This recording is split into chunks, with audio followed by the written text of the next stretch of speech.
which is primary immunodeficiency diseases.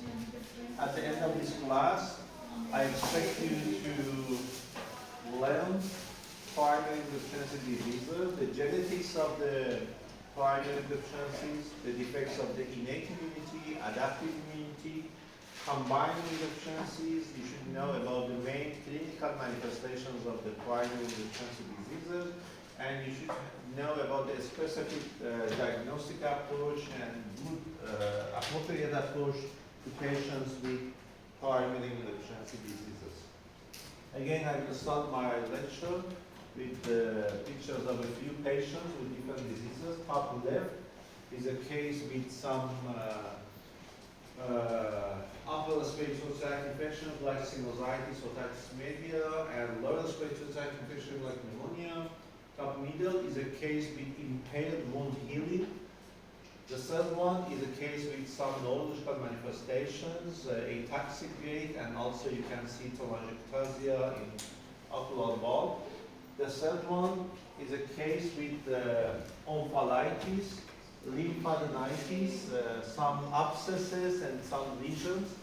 The number 5 is a case with oculocutaneous hypopigmentation or albinism, and the last one is a case who was suffered from disseminated BCG after vaccinated with BCG vaccine. So at the end of this class, again, I will get back to this slide, and I expect you to let me know each patient has, which diagnosis and which diagnostic test should be applied for this. As I mentioned earlier, primary immunodeficiency diseases are a heterogeneous group of disorders, and there are more than 400 different types of disorders. There are genetic disorders, and again, I'm not planning to focus on secondary immunodeficiencies, but primary immunodeficiency diseases are usually, presented by infections, autoimmunity, and cancer. What does it mean when I mention that this is a heterogeneous group of disorders? What is heterogeneous? They're all from the same genus? No, They're not related to gene. They're all from the same type? No. Multiple disorders, different disorders, variable disorders. So why heterogeneous? Because in one side, there is a disease with the name of selective IgA deficiency. Selective IgA deficiency. Where IgA is located? Where is IgA?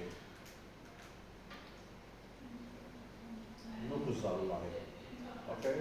So if I have IgA deficiency, I should present with sinusitis, otitis media, sometimes pneumonia, and GI tract diarrhea.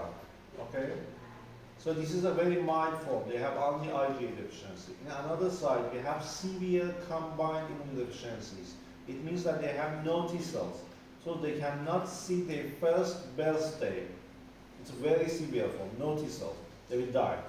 So from a milder form like selective IgA deficiency to a severe form like severe combined immunodeficiency. So this is a heterogeneous group of disorders. And it's not rare anymore because we did a study and we realized that 1 per 700 individuals have selective IgA deficiency. This is one of 400 disorders. Okay? So in the Western countries, it has been mentioned that 1 per 2,000 individuals have primary immunodeficiency diseases. So when I mention PID, I mean primary immunodeficiency disorders. So in the class, I might just mention PID. This is the abbreviation of primary immunodeficiency diseases. And as I mentioned earlier, infections, cancer, and autoimmunity are the main clinical manifestation of disease. So there are some warning signs to show that the patients might have immunodeficiency. The first one is increased susceptibility to infections. What does it mean? Increased susceptibility to infection. More likely to get an infection. How many? Huh? How many? How many infections? Multiple. It has been mentioned there. 4 or more than 4 times otitis media per year. 2 or more than 2 times sinusitis per year. 2 or more than 2 times pneumonia per year. 2 or more than 2 times any serious infections. You should, think about primary immunodeficiency diseases. The second one, increased severity of common infections. It's always in the fall season or winter, a mother brings a child to my clinic and say that my child has immunodeficiency. And I'm asking the mother, if your child is going to the kindergarten, yes. So is it severe, high fever? Did you hospitalize your child? No. So it's not severe. So if anyone from the kindergarten get viral infection, so all of them are getting infected. So it's not severe. But if the patient get hospitalized, receive antibiotics with no response, so this is the severe form. The third one, infection unusual organisms like candidiasis, aspergillosis, nocardia, serratia. Why a normal immune system could be affected by such unusual organisms? This is the third warning sign for PID. Fourth one, FTT. The children who cannot grow well despite receiving enough food. Number 5, unusual reaction following vaccination. The patient is getting OPV and then suffered from poliomyelitis. What's the OPV? OPV, or polio vaccine.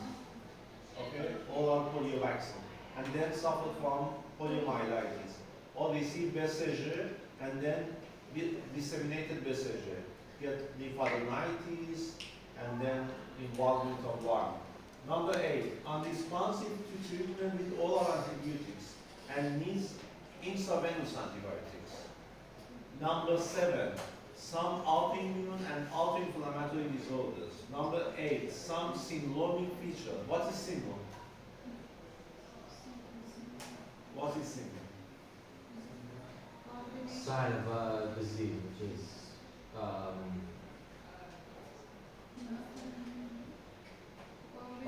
Combination of manifestation in different organs. In different organs. Do you remember any syndromic immunological disorder?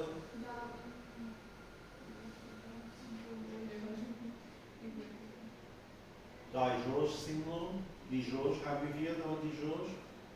No? They have agenesia of thymus, cleft palate, cardiac malformation, hypoparathyroidism, seizure. So you can see that they have different manifestations in different organs. Number 9, angioedema, inherited angioedema. Do you remember? Angioedema is because of, maybe Dr. Izzat explained to you.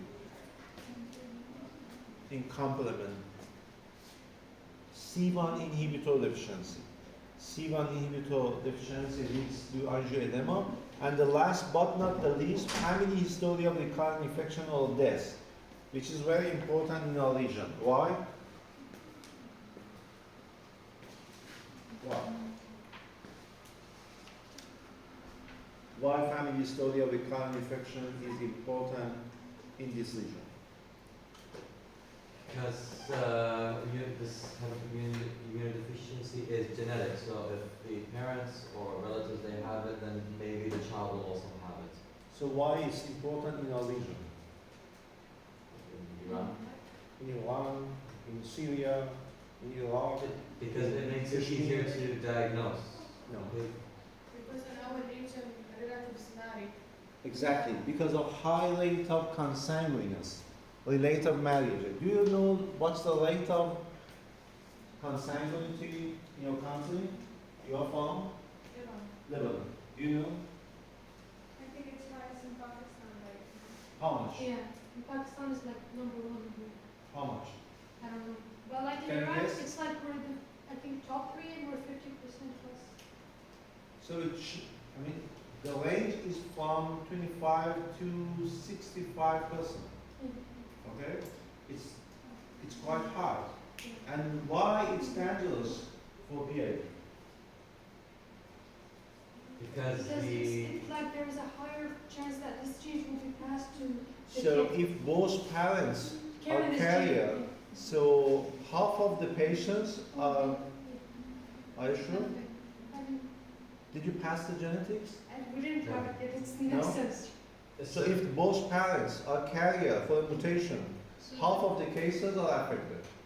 no, if the gene is dominant, then No, all of the I'm talking about autosomal recessive. Yeah, if both are It's just that carriers, then- then the.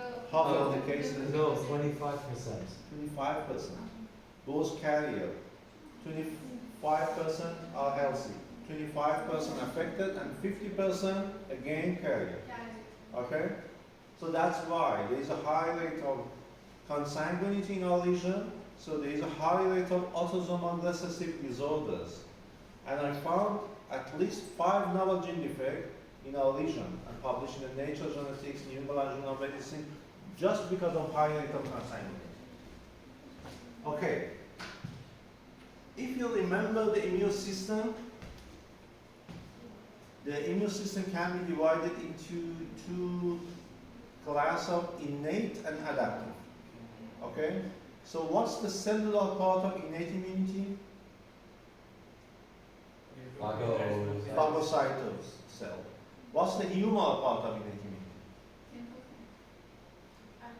Humoral part of innate immunity. In humoral part. Neutrophil is a cell. Humoral part of innate immunity. What? NK cell. It's a cell. I'm just talking about humoral part.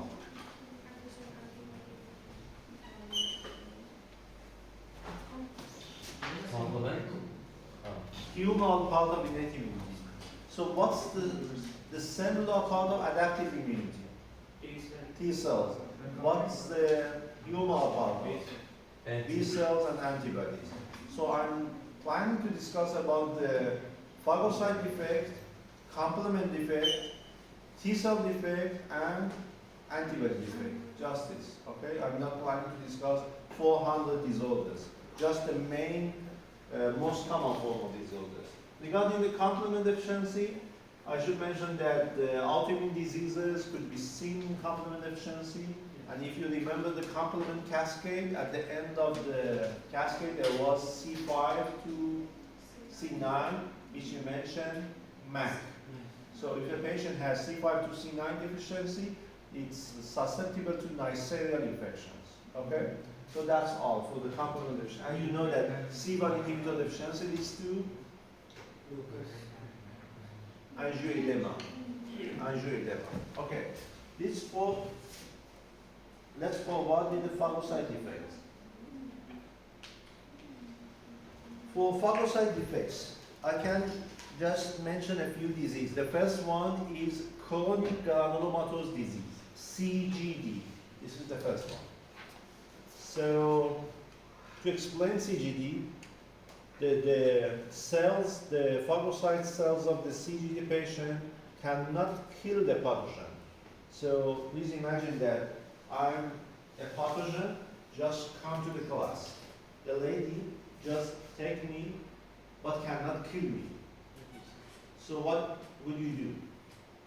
I'm a pathogen, okay?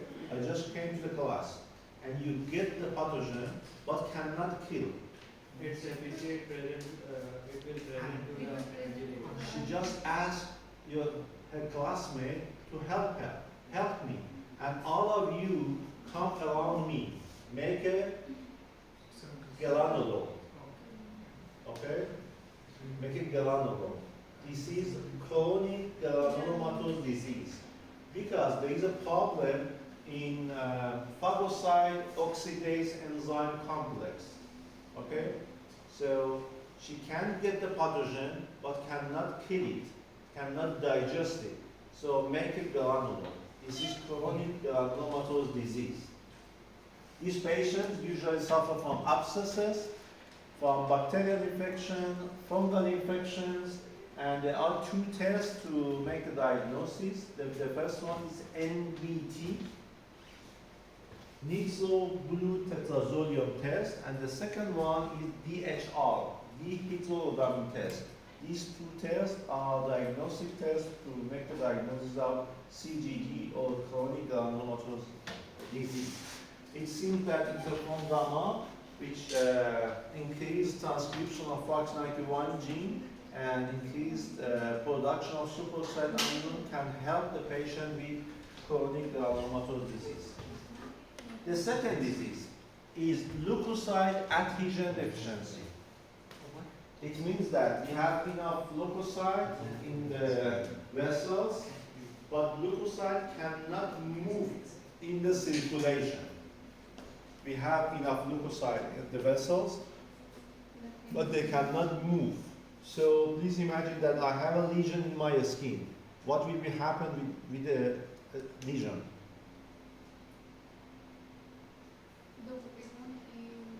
It won't heal because they can't move the It cannot be healed. Yeah. Okay, so they have impaired wound healing Yeah. because leukocyte cannot move in the circulation. They have defects of beta-2 integrin, so leukocyte cannot make loading in the circulation. They have high leukocyte number because they just order the bone marrow to make the leukocyte, but it cannot move in the circulation. They have impaired wound healing. One of the first manifestation of this disorder is delayed in detachment of umbilical cord. Do you know when the umbilical cord should be detached? Right after birth. What? Right after birth. Right after birth? 1 hour? No, immediately. should be kept for like 2 minutes time. It takes 1 week, 2 weeks to be detached. Okay, the umbilical cord. Not totally. So the doctor usually cut the umbilical cord, okay, from the mother. But the remaining one will be detached after 1 week. Okay? But these patients, they have delayed in detachment of umbilical cord. And after 1 month, the surgeon should be separated, the umbilical cord. Because the notary cannot go to the stem of the umbilical cord to make detachment. They have movement problem. So the test to make the diagnosis of LAD is chemotaxis test. Chemotaxis test should show the movement of the leukocyte. And beta-2 integrin is CD18. So CD18 or CD11 are the markers to make the diagnosis of LAD. Are you with me? Okay?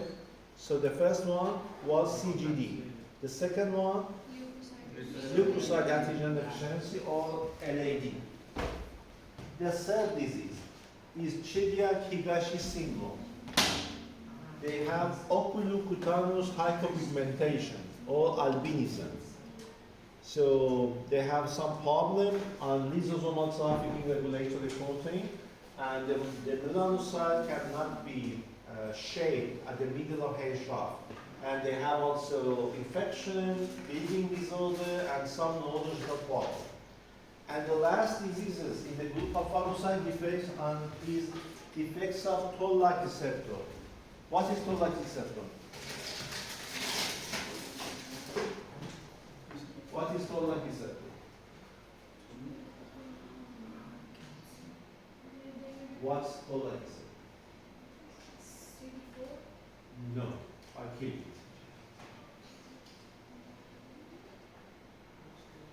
Toll-like receptor is CD4. But it is not receptors. They are receptors of innate immunity. Toll-like receptor, TLR. They are receptors of the innate immunity. And they can be defective because of some problems. One of the most important disorders is defects of NEMO. NEMO is NF-kappa B essential modulator. Do you remember NEMO? There was a fish. When I was a child, I see the cartoon of NEMO. Okay, so NEMO is NF-kappa B essential modulator.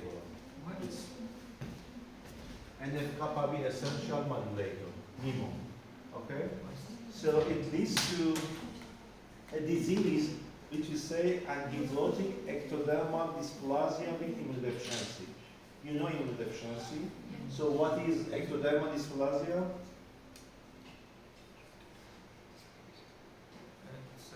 What is ectoderm?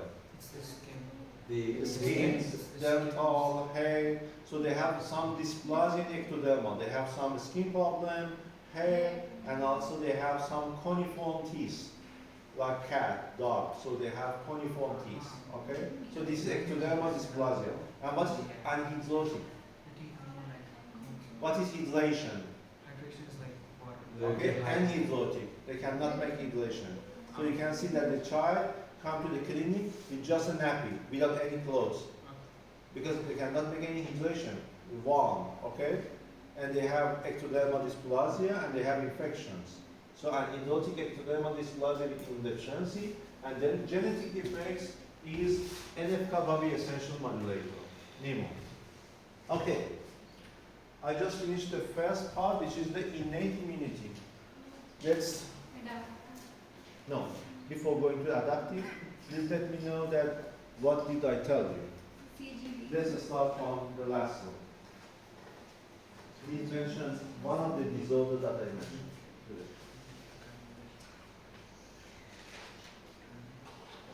You could discuss it your only one. Okay, what was the name of the disease? Antibiotics? Ectoderma, dysplasia, what was the gene defect for antibiotic ectodermal dysplasia?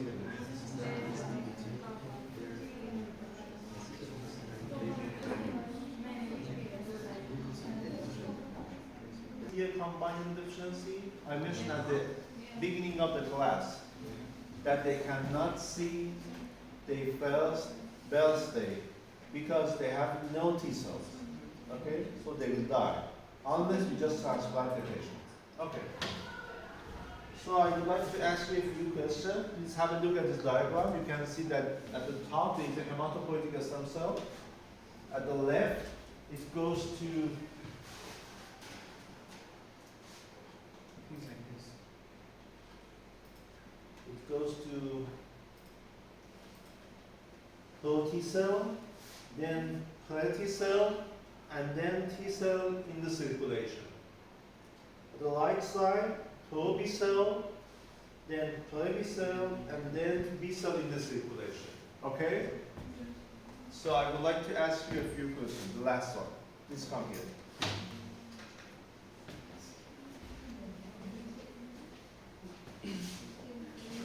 Okay. And the next one will be one of you. So please be careful about what I'm asking. So please imagine that there is a mutation at gamma chain. Gamma chain is here. Do you expect T cell in this case? We have mutation here, gamma chain. So it will be blocked. It goes to pro T cell, T cell, and T cell. And now it's blocked.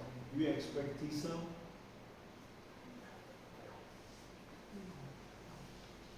Yes or no? No, because it's blocked. Okay, so the patient had no T cell. What about B cell? B cell is here. Pro B cells, B cell, and B cells.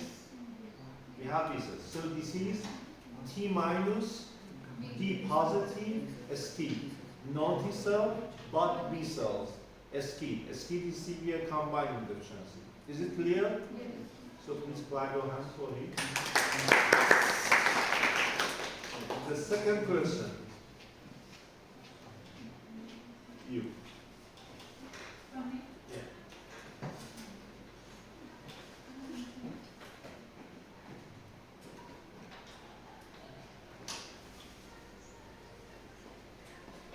Please imagine that there is a patient with mutation in ADA or PNP, adenosine deaminase or polynucleotide phosphatase. So what's your expectation? Mutation in ADA and? Here, ADA or PNP. Okay, so T type will be blocked. So we will have no T cells. T minus. We also will not have. What about B cells? We have B cells. Are you sure? No, we do not have B cells. Are you sure? In this type also, we want T cells, but no, but it is also blocked from that side, so no B cells also. So So we have ADAPMP here and here, okay? So they have no T cell, no B cell, or even no NK cell. T minus, B minus, NK minus is key, okay? Thank you. The second one from Nigeria. Doctor. But we have another. Can we produce TCL? Why just we need ADA and PNP? So we have. need